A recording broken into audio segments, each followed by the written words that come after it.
त्या भगवंताचा सेवाभाव जिथे अनेक संतांचा एक समुच्चय अवतार असं स्वरूप त्यांच्या ठाई आपल्याला प्राप्त होईल।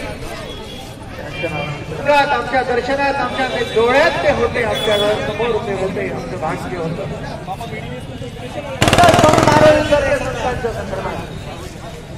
ते म्हणतात की हे स्वामी कसे असतात,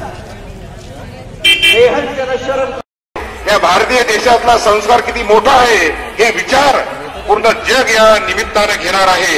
म्हणून शुकदास महाराजांचं हे समाजाप्रती असलेलं अप्रतिम कार्य हे अत्यंत मोलाचं असं कार्य आहे। या कार्याला आपण सर्वजण प्रणाम करूया।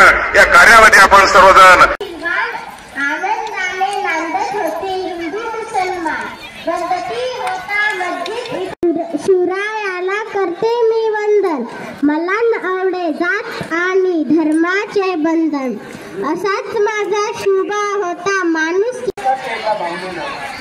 सगळे या ठिकाणी सेवा देत आहेत, अगदी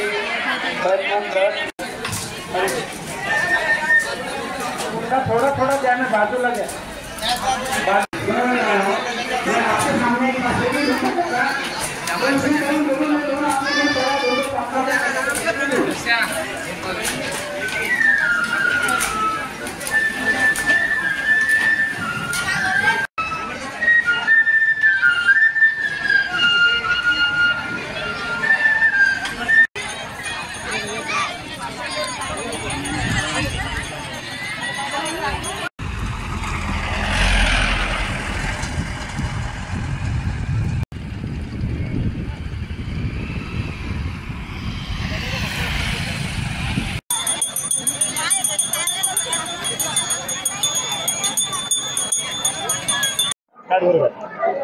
आज या ठिकाणी आपण पाहत आहे विवेकानंद जयंती महोत्सवाचा दुसरा दिवस।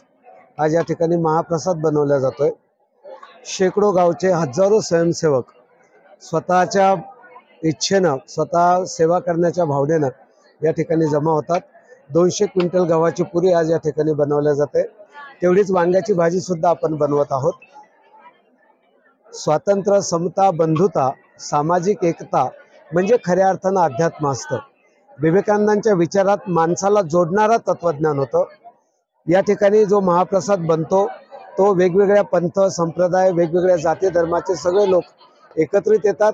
एकत्रित बनवलेला हा प्रसाद उद्या येणाऱ्या भाविकांना परमेश्वर मानून त्यांना अर्पण केला जातो, त्यांना नैवेद्य दाखवला जातो।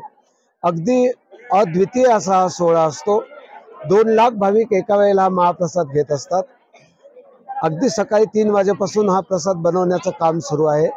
उद्याला म्हणजे पौष वद्य सप्तमी ही स्वामी विवेकानंदांची जयंती आहे आणि ही जयंती एवढ्या भव्य प्रमाणात फक्त हिवरा आश्रम आणि विवेकानंद आश्रमातच संपन्न होते। स्वामीजींना अपेक्षित असलेला धर्माचरण आणि सच्छील व्यक्ती हा या प्रकारचंच वर्तन करू शकतो। माणसाला एक संघ ठेवणारा, एकत्वाने बांधणारा खरा धर्म या ठिकाणी सांगितला जातो। 3 दिवस व्याख्यान, प्रवचन, कीर्तनाचं आयोजन केलं जातं। मी आपल्या माध्यमातून महाराष्ट्रातील भाविकांना विनंती करतो, उद्याच्या महाप्रसादासाठी आपण सगळ्यांनी यावं। सगळ्यांनी महाप्रसाद घेण्यासाठी जे 40 एकराचं शेत आहे त्यामध्ये जमावं। शिस्तीने आणि शांततेने या प्रसादाचा लाभ घ्यावा। नमस्कार, मी संजय भारती, विवेकानंद आश्रमाचा एक कार्यकर्ता आणि भाविक आहे। 1965 पासून परमपूज्य शुकदास महाराज यांनी विवेकानंद जयंतीच्या निमित्तानं हा गोपाळ काला सुरू केला। आज या गोपाळ काल्याचं जे भव्य रूप आहे, जवळजवळ 35 एकरामध्ये 80 ट्रॅक्टर पुरी आणि भाजीचा हा महाप्रसाद एकत्रित वाटतात। सर्व धर्म, जाती, पंथाचे लोक एकत्रित येतात आणि 2 तासामध्ये महाप्रसादाचा कार्यक्रम संपतो।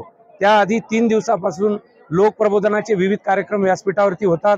विविध जाती, धर्म, पंथाचे लोक एकत्रित येऊन यामधून प्रबोधन घेऊन या गावावरून हा संदेश घेऊन, एकतेचा आणि समतेचा संदेश घेऊन गावागावात जातात।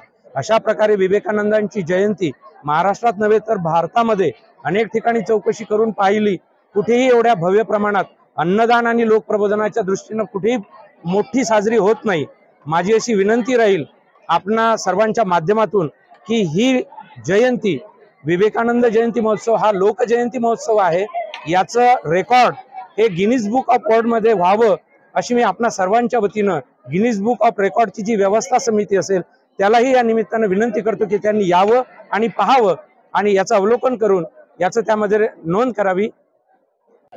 नमस्कार, मी रमेश पवार, विवेकानंद आश्रमाचा कार्यकर्ता. दरवर्षी विवेकानंद जन्मोत्सव विवेकानंद आश्रमातर्फे साजरा केला जात असतो. 40 एकराच्या शेतात 2 लाख भाविकांना या ठिकाणी महाप्रसाद दिला जातो. 50 पंक्तींमध्ये विवेकानंद आश्रमाचे कार्यकर्ते हजारोंच्या संख्येने हे महाप्रसाद वितरणाचं काम करत असतात. 100 ट्रॅक्टर हे महाप्रसाद वितरण करत असतात. त्यात 200 क्विंटल गहू आणि 100 क्विंटल वांगे एवढ्याचा हा महाप्रसाद या ठिकाणी तयार केला जातो आणि त्याचं वितरण भाविकांना केलं जातं. इथं कुठल्याही प्रकारचा भेदभाव पाळला जात नाही. धर्म, लिंग, जात हे कुठल्याही भेदभावाला महाराजांनी कधीही आयुष्यात थारा दिलेला नाही. एवढ्या मोठ्या प्रमाणावर साजरा होणारा हा एकमेव उत्सव आहे आणि म्हणून परिसरातील तसेच विवेकानंद आश्रमाशी संबंधित सर्व कार्यकर्ते जे आहेत सर्वांची इच्छा आहे की गिनीज बुकची जी टीम आहे त्यांनी एकदा इथं यावं, भेट द्यावी आणि गिनीज बुक ऑफ वर्ल्ड रेकॉर्डमध्ये याची नोंद व्हावी अशी आमच्या सर्वांची विनंती आहे, इच्छा आहे. धन्यवाद.